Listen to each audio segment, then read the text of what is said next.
අයිබෝවන් අපි මේ වීඩියෝ එකෙන් කතා කරන්නේ ඇෆ්ලියේට් ප්‍රොඩක්ට් එකක් කොහොමද ඇඩ් කරගන්නේ WooCommerce එකට කියලා. එතකොට ලොකු දෙයක් කරන්න නැහැ. අපි ඉස්සරෝම යනවා ප්‍රොඩක්ට් එකේ add new product වලට.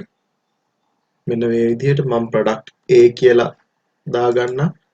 මට මේක කියලා දෙන්න අවශ්‍ය එක දෙයයි. එතකොට ඔයාලා දන්නවා description දාන විදිය. එතකොට මට මෙතන කියලා දෙන්න තියෙන්නේ මෙන්න මේ ටික. මේකේ අපි යන්නේ external affiliate කියන එකට. එතකොට මේකේ ඇත්තටම මෙතන price එක ඔයා දාන්න කීය හරි selling price එක සාමාන්‍යයෙන් 350ක් කියලා දාමු. ඊට පස්සේ ඔයාලට ඇත්තටම මේකේ දාන්න තියෙන්නේ මෙන්න මෙතන link එක.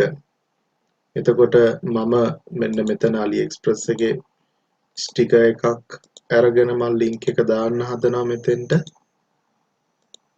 මේ විදිහට buy now හෝ buy from AliExpress හරි මොකක් හරි අදාළ යන පාත් එකට බටන් එක දාන්න ඕන. එතකොට මේකේ විශේෂත්වයකට තියෙන මේ දෙක විතරයි. අනිත් ඒවා ඒ විදිහමයි. මෙතන label එක SKU label එක link product ඕන නම් link කරලා දාන්න පුළුවන්. upsells හැබැයි group නෙවෙයි upsell. එතකොට attribute දාන්න පුළුවන් දානවා නම් එතකොට තේරුමක් නැහැ attributes දාලා. එතකොට මම මේක දැනට ඔයාලට පෙන්වන්න ඕන හන්දා පබ්ලිෂ් කරනවා. ඊට පස්සේ මම මේක view කරන්න open කරලා අලුත් tab එකක්. ඊට පස්සේ මම මේකට යනවා. මේකෙදී ඔයාලට පේනවා link එකක් තියෙනවා කියලා පෙන්නනවා මෙතනින්. එතකොට මේක buy now කරන්න තියෙන්නේ. අපි මේක ක්ලික් කරනකොට ක්ලික් කරාට පස්සේ අදාළ link එකට යන්නේ මේ විදිහට. right.